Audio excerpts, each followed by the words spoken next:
Hello friends, ఈ వీడియోని ఒక చిన్న అలర్ట్తో ప్రారంభిస్తున్నాను. ఈ వీడియోని డిలీట్ చేయకముందే చూసేయండి. ఎందుకంటే ఇప్పటికే ఈ అంశం మీద చేసిన 2200 వీడియోల్ని తొలగించారు.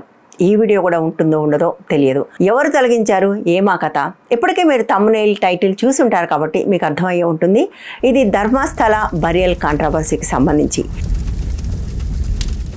ఈ ధర్మస్థల బరియల్ కాంట్రవర్సీ అనేది చాలా పెద్ద చిక్కుముడి. ఈ చిక్కుముడిలోకి లేదా ఈ పద్మ వ్యూహంలోకి అడుగు పెట్టడానికి మనం ఇద్దరు అమ్మాయిలను ఎంచుకుందాం. ఆ ఇద్దరు అమ్మాయిల గురించి మాట్లాడుకోవటం మొదలు పెడితే మనకు అందులోకి వెళ్ళే ఒక దారి దొరుకుతుంది. అందులో మొదటి అమ్మాయి పేరు అనన్య భట్. ఈ అమ్మాయి మణిపాల్ యూనివర్సిటీలో మెడిసిన్ చదువుతూ 2003లో పిక్నిక్ కోసం ధర్మస్థలానికి వచ్చింది. మిగిలిన పిల్లలు షాపింగ్కి వెళ్తే ఈ అమ్మాయి మాత్రం గుళ్ళోనే ఉండిపోయింది. ఆ తర్వాత అమ్మాయి కనపడలేదు. ఆమె తల్లి సుజాత అప్పుడు కలకత్తాలో పనిచేస్తుండేది. రావటానికి 2 రోజులు పట్టింది. 2 రోజుల తర్వాత వస్తే అమ్మాయి బాడీ కూడా ఎక్కడ కనిపించలేదు. పోలీసుల దగ్గరికి మిస్సింగ్ కేసు పెట్టడానికి వెళ్తే ఆమెనే వాళ్ళు బెదిరించి పంపించేశారు. ఆమె ధర్మశాలలో ఉన్న పెద్దల దగ్గరికి వెళ్తే వాళ్ళు కూడా బూతులు తిట్టి పంపించేశారు. ఆమె అనేక ప్రయత్నాలు చేసి వెనక్కి వెళ్ళిపోయింది. ఇప్పుడు ఆమె మళ్ళీ ధర్మస్థలానికి వచ్చింది. రెండో అమ్మాయి సౌజన్య. ఈ అమ్మాయి కూడా 2012లో కాలేజీ నుంచి వస్తూ బస్సు దిగి ధర్మస్థలం దగ్గర మాయమైపోయింది. 2 రోజుల తర్వాత ఆ అమ్మాయి బాడీ దొరికింది. ఫోరెన్సిక్ రిపోర్ట్లో ఆ అమ్మాయి మీద అత్యాచారం జరిగిందని, ఫిజికల్ అసాల్ట్ జరిగిందని తేలింది. అప్పట్లో అది చాలా పెద్ద సంచలనకరమైన వార్త. ఎందుకంటే ఆ అమ్మాయి తల్లిదండ్రులు ఇద్దరూ కూడా తమ కూతురికి న్యాయం జరగాలి అంటూ వెళ్ళని ప్లేస్ లేదు, కొట్టని తలుపు లేదు. వాళ్ళు చేసిన ప్రయత్నాల వల్ల జస్టిస్ ఫర్ సౌజన్య అని ఒక పెద్ద మూమెంట్ చాలా సంవత్సరాల పాటు చాలా సస్టైన్డ్గా సాగింది. దేశవ్యాప్తంగా జస్టిస్ ఫర్ సౌజన్య అంటూ చాలామంది నిందించారు. ఆ ధర్మస్థలానికి వచ్చి అనేక సార్లు ఊరేగింపులు కూడా తీశారు. ఈ రోజుకి కూడా ధర్మస్థలలో జస్టిస్ ఫర్ సౌజన్య అనే బోర్డ్స్ చాలా చోట్ల కనపడుతుంటాయి. ఈ అమ్మాయికి సంబంధించి అప్పట్లో ఒక ఇద్దరిని అరెస్ట్ చేశారు. వాళ్ళని 2 ఏళ్ల క్రితం సరైన ఎవిడెన్స్ లేదు లేదా ప్రాసిక్యూషన్ సరిగా నిరూపించలేకపోయింది అన్న కారణంతో ఎక్విట్ చేశారు. అందులో ఒకతను తనని తప్పుగా అరెస్ట్ చేసినందుకు 50 లక్షల నష్టపరిహారం చెల్లించాలని ప్రస్తుతం కోర్టులో కేసు వేస్తున్నాడు. సరిగ్గా ఇది ఆయేషా మీరా లాంటి హత్య. అంటే అధికారం ఉన్నవాళ్ళు, డబ్బు ఉన్నవాళ్ళు, పలుకుబడి ఉన్నవాళ్ళు ఎవరో ఆమె మీద అఘాయిత్యం చేసి అమ్మాయిని చంపేస్తే ఎవరో అనామకుల్ని అరెస్ట్ చేశారు. ఆ అనామకులు ఇవాళ బయటకు వచ్చి మళ్ళీ వాళ్ళే ఎదురు కేసులు వేసే పరిస్థితి అక్కడ కనపడుతుంది. అయితే ఈ పవర్ఫుల్ పీపుల్ ఎవరు? ఎందుకు ఇప్పుడు ఇది తెర మీదకి వచ్చింది? జూలై 4వ తారీఖున ధర్మస్థల మంజునాథ టెంపుల్లో పనిచేసిన ఒక స్కావెంజర్ పోలీస్ స్టేషన్కి వచ్చి, ఈ ధర్మస్థల పరిసరాల్లో నేను కొన్ని వందల బాడీస్ని తగలబెట్టాను లేదా పూడ్చిపెట్టాను, ఆ బాడీస్ మీద అత్యాచారం చేసిన గుర్తులు, విపరీతంగా చిత్రహింసలు పెట్టిన గుర్తులు ఉన్నాయి, వాళ్ళ మీద యాసిడ్ కూడా పోసిన గుర్తులు నేను చూశాను అని చెప్పాడు. దాని మీద అక్కడ పోలీసులు ఎఫ్ఐఆర్ కూడా నమోదు చేశారు. అప్పుడు ఒక్కసారిగా ధర్మస్థల మిస్సింగ్స్ అనేది వెలుగులోకి వచ్చింది. ధర్మస్థలలో చాలా ఏళ్ళుగా విపరీతంగా మిస్సింగ్స్ జరుగుతున్నాయి. ఈ మిస్సింగ్స్లో ఆడపిల్లలు ఉంటున్నారు, మగపిల్లలు ఉంటున్నారు. బట్ అందరూ కూడా యువకులే. అట్లా మిస్ అయిన వాళ్ళవి చాలా కొద్ది మంది మాత్రమే బాడీస్ దొరుకుతున్నాయి. మిగిలిన వాళ్ళు అసలు దొరకట్లేదు. కానీ వాటి మీద కేసులు కూడా నమోదు కావట్లేదు. అసలు కేసులు నమోదు అవడానికి 2016 దాకా అక్కడ పోలీస్ స్టేషనే లేదు. దగ్గరలో తాలూకా కేంద్రంలో మాత్రమే పోలీస్ స్టేషన్ ఉండేది. సౌజన్య కేసులోను, అనన్య భట్ కేసులోను జరిగినట్టుగానే మిస్సింగ్ పర్సన్స్ కంప్లైంట్ ఇవ్వడానికి వెళ్తే పోలీసులు దుర్భాషలాడి పంపించడమే చాలా ఎక్కువగా జరుగుతూ ఉండేది. పోలీస్ స్టేషన్ పెట్టిన తర్వాత కూడా అదే పరిస్థితి అని అక్కడ మిస్ అయిపోయిన ఒక యువకుడు తండ్రి ఇప్పుడు చెప్తున్నాడు. పోలీసుల దగ్గరికి వెళ్తే విపరీతంగా బెదిరించారు, మిస్సింగ్ కంప్లైంట్ ఇస్తామని. ఆడపిల్లల విషయంలో అయితే ఎవరితో పారిపోయి ఉన్నారు అని అనొచ్చు, కానీ మగపిల్లల విషయంలో కూడా ఆ మాట ఎందుకన్నారు? ఇటువంటి అనేక నీలి నీడలు ధర్మస్థలంలో ఉన్న మంజునాథ ఆలయం చుట్టూ తిరుగుతున్నాయి. ఇంతకీ ఈ మంజునాథ ఆలయం దేశంలోనే అత్యంత ప్రతిష్టాత్మకమైన ఆలయాల్లో ఒకటి. మంజునాథుడు అంటే శివుడు, మనందరికీ తెలిసిందే. కానీ ఆసక్తికరంగా ఈ ఆలయానికి ధర్మాధికారులుగా ఉన్నది జైన్ ఫ్యామిలీ. ఈ ఆలయం వయసు 800 సంవత్సరాలు. 21 జనరేషన్ల కింద అప్పటి రాజు ఈ ఆలయ పరిపాలనని ఒక జైనుల కుటుంబానికి అప్పగించారు. అప్పటి నుంచి వంశపారంపర్యంగా ఇది వాళ్ళ చేతిలోనే ఉంది. ఇప్పుడు 21వ తరానికి చెందిన వీరేంద్ర హెగ్డే అనే ఆయన దానికి ధర్మకర్తగా ఉన్నాడు. ఆయన రాజ్యసభ సభ్యుడు, పద్మవిభూషణ్ కూడా వచ్చింది. ఆయనకు ఆ ప్రాంతంలో విపరీతంగా ఇన్ఫ్లుయెన్స్ ఉంది. ఇప్పటి వరకు కంప్లైంట్ చేయడానికి ప్రయత్నం చేసిన వాళ్ళందరూ కూడా పోలీసుల నుంచి మాత్రమే కాదు, ధర్మకర్తల కుటుంబం నుంచి లేదా ఈ ఆలయ పరిపాలనా విభాగం నుంచి కూడా బెదిరింపులు ఎదుర్కొన్నాము, కొన్నిసార్లు తిట్లు, కొన్నిసార్లు దెబ్బలు కూడా ఎదుర్కొన్నాము అని చెప్తున్నారు. ఈ నేపథ్యంలో ఈ విజిల్ బ్లోయర్ ఎవరైతే ఉన్నాడో అతను నేను వందల కొద్ది బాడీస్ని పూడ్చిపెట్టాను అని చెప్పటం ఒక పెద్ద సంచలనంగా మారింది. అయితే ఇది కేవలం అలిగేషన్ మాత్రమే, ఇప్పటికీ కూడా నిర్ధారణ కాలేదు. నిర్ధారణ కావాలి అంటే సరైన ఇన్వెస్టిగేషన్ జరగాలి. ఇన్వెస్టిగేషన్ జరగాలంటే మొట్టమొదట ఆయన ఎక్కడైతే బరీ చేశానని చెప్తున్నాడో వాటిని తవ్వి తీయాలి. జూలై 4న అతను కంప్లైంట్ చేస్తే ఇవాళ జూలై 21, ఇప్పటి వరకు కూడా ఆ పని జరగలేదు.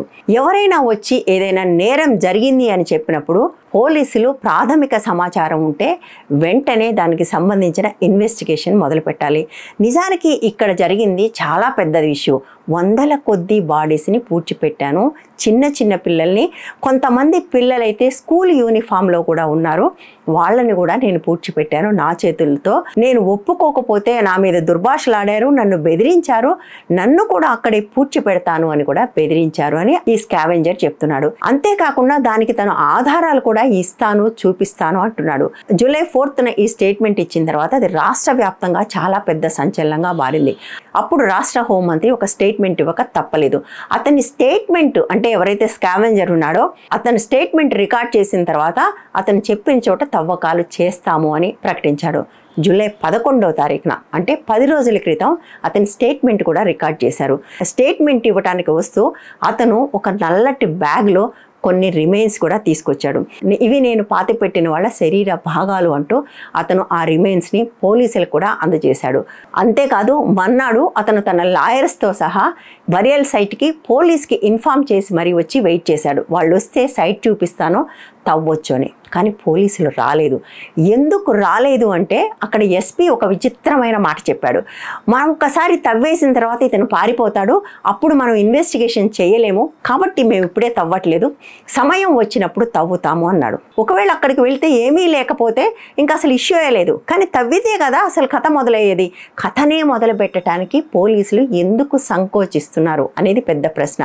నిజానికి ఇటువంటి విషయాలు బయటకు వచ్చినప్పుడు ఇమ్మీడియట్గా వాళ్ళు ఆ పని చేయాలి. దానికి కోర్టు పర్మిషన్ కూడా అవసరం లేదు. ఎందుకంటే సాక్ష్యాలు మాయం కాకుండా ఉండటం కోసం వెంటనే రంగంలోకి దిగాల్సిన అవసరం ఉంది. రోజులు గడుస్తున్న కొద్దీ అందులో ఎన్ని సాక్ష్యాలు మాయమైపోతాయో మనకు తెలియదు. ఎందుకు పోలీసులు తాత్సారం చేస్తున్నారు అనేది ఒక పెద్ద ప్రశ్న. ఈ వీడియో చూస్తున్న వాళ్ళు కొందరైనా ఇది ఒక మతాన్ని, టెంపుల్ని డిఫేమ్ చేసే ఒక పని అని అనుకోవచ్చు. నిజానికి అక్కడ పోరాడుతున్న వాళ్ళలో చాలా మంది హిందుత్వ గ్రూపులు ఉన్నారు. అక్కడ ప్రధానంగా జస్టిస్ ఫర్ సౌజన్య అనే ఒక మూవ్మెంట్ని నడిపిన ఆయన విశ్వ హిందూ పరిషత్కు చెందిన వ్యక్తి. ఆయన ఈ మూవ్మెంట్ నడిపినప్పుడు పెద్దవాళ్ళు ఒప్పుకోకపోతే ఆయన దాని నుంచి బయటకు వచ్చి మరి ఈ మూవ్మెంట్ని కంటిన్యూ చేశాడు, ఇంకా కూడా చేస్తున్నాడు. అంతకుముందు ఆయన కేవలం గోరక్షణ తప్ప ఇంకో పని చేసిన వ్యక్తి కాదు. కానీ సౌజన్య సంఘటన జరిగిన తర్వాత ఇక్కడేదో తప్పు జరుగుతుంది అని అతనికి అనిపించింది. దాంతో అతను స్థానికంగా ఉండి జస్టిస్ ఫర్ సౌజన్య అనే మూమెంట్ని ఇప్పటికీ కూడా నడిపిస్తున్నాడు. ఆయనే సూటిగా ఒక మాట అడుగుతున్నాడు. మాట్లాడటానికి ప్రయత్నించిన ప్రతిసారి మా నోళ్లు మూయించే ప్రయత్నం చేస్తున్నారని. ఆయన మీద కూడా కేసులు పెట్టారు, డిఫమేషన్ కేసులు వేశారు, ఆయన అరెస్ట్ చేయాలనే ప్రయత్నం కూడా చేశారు. ఇన్ని రోజులుగా ఇన్ని వందల మంది అక్కడ మిస్ అవుతుంటే ఈ విషయాలు ఎందుకు బయటకు రావట్లేదు? ఇది ఒక చాలా ఆసక్తికరమైన అంశం. టెంపుల్ టౌన్లో ఇలా జరుగుతుంది అనే రిపోర్ట్ వచ్చిన ప్రతిసారి కూడా ధర్మస్థలం కోర్టుకెళ్ళి గ్యాగ్ ఆర్డర్ తీసుకొస్తుంది. దీనికి సంబంధించి ఏ వార్తలు రాయకూడదు, రాసిన వార్తల్ని తీసేయాలి అనే గ్యాగ్ ఆర్డర్ కోర్టు నుంచి తెచ్చుకొని తీస్తూ ఉంది. మీ స్క్రీన్ మీద ఒక లిస్ట్ చూపిస్తాను చూడండి. దాదాపుగా 70 సంస్థల మీద కోర్టులకు వెళ్ళి వేలల్లో, వందలు కాదు వేలల్లో వీడియోలని, న్యూస్ స్టోరీస్ని డిలీట్ చేయించారు. టు బి ప్రిసైజ్ 2200 వీడియోల్ని వాళ్ళు తీయించారు. అంతకంటే చాలా ఎక్కువ నంబర్లో న్యూస్ స్టోరీస్ని కూడా తీయించారు. ఈ కోర్టు ఆర్డర్లన్నీ కూడా ఎక్స్ పార్టీ ఆర్డర్స్. అంటే ఒక వ్యక్తి దీనివల్ల నాకు పరువు నష్టం జరుగుతుందని కోర్టుకు వెళ్తాడు, కోర్టు వెంటనే ఆర్డర్ ఇస్తుంది, అవతల వాళ్ళు ఏం చెప్పారో వినకుండా. కర్ణాటకలో ఇది ఒక సాంప్రదాయంగా మారింది. గతంలో కూడా మనం మాట్లాడుకున్నాం ఈ సాంప్రదాయం గురించి. గత 5-6 ఏళ్లలో అది విపరీతంగా పెరిగింది. ప్రతిసారి గ్యాగ్ ఆర్డర్ తెచ్చి రిపోర్ట్స్ని, వీడియోస్ని డిలీట్ చేయించడంతో మెయిన్ స్ట్రీమ్ మీడియా ఇంకా విసిగిపోయి దాదాపుగా వదిలేసింది. ప్రజల్లో చైతన్యం రాకపోతే మనం చేయగలిగింది ఏమీ లేదు అన్నట్టుగా మిన్నకుండిపోయింది. కానీ 2-3 సంస్థలు మాత్రం దీన్ని పట్టుకుని వదలకుండా ఇన్వెస్టిగేట్ చేస్తూనే ఉన్నాయి. అటువంటి వాటిల్లో ఒకటి ద న్యూస్ మినిట్. ఇందులో వాడబోయే ఫుటేజ్లో కొంత వాళ్లే మనకిస్తున్నారు. కర్ణాటకలో నిజాన్ని నిర్భయంగా తీసుకురావడంలో ఎంత పవర్ఫుల్ వ్యక్తికైనా ఎదురుగా నిలబట్టడంలో న్యూస్ మినిట్ చాలా ప్రధానమైన పాత్ర పోషిస్తుంది. అందులో ముఖ్యంగా దాని CEO అయిన ధన్య రాజేందర్, ఈ స్టోరీస్ చేస్తున్న పూజా ప్రసన్న అండ్ శివాని, వీళ్ళ ముగ్గురు గురించి చెప్పుకోక తప్పదు. ఎన్ని గ్యాగ్ ఆర్డర్స్ ఉన్నా, ఎంత ఇంటిమిడేషన్ ఉన్నా, ఏం చేసినా వదలకుండా వాళ్ళు పరిశోధనలు చేస్తూనే ఉన్నారు. మళ్ళీ ఒకసారి బరియల్ స్కామ్ దగ్గరకు వద్దాం. ఈ బరియల్ స్కామ్ రాగానే టెంపుల్ ధర్మాధికారి కుటుంబానికి దగ్గరగా ఉన్న పంచాయతీ సర్పంచ్ ఒక ప్రకటన చేశాడు. ఈ టెంపుల్ టౌన్కి చాలామంది చనిపోవడానికి, సూసైడ్ చేసుకోవడానికి వస్తారు అని. అదే నిజమైతే చనిపోయే వాళ్ళందరూ టీనేజర్స్, చిన్నపిల్లలు మాత్రమే ఎందుకుంటున్నారు? అంత చిన్నపిల్లలు అంత భక్తి ఉండే అవకాశం లేదు కదా. పెద్ద పెద్ద వాళ్ళు కాకుండా ఓన్లీ పిల్లలు, మైనర్లు, యంగ్గా ఉన్న వాళ్ళు మాత్రమే ఎందుకు వచ్చి ఇక్కడ చచ్చిపోతున్నారు అనేది ఒక పెద్ద ప్రశ్న.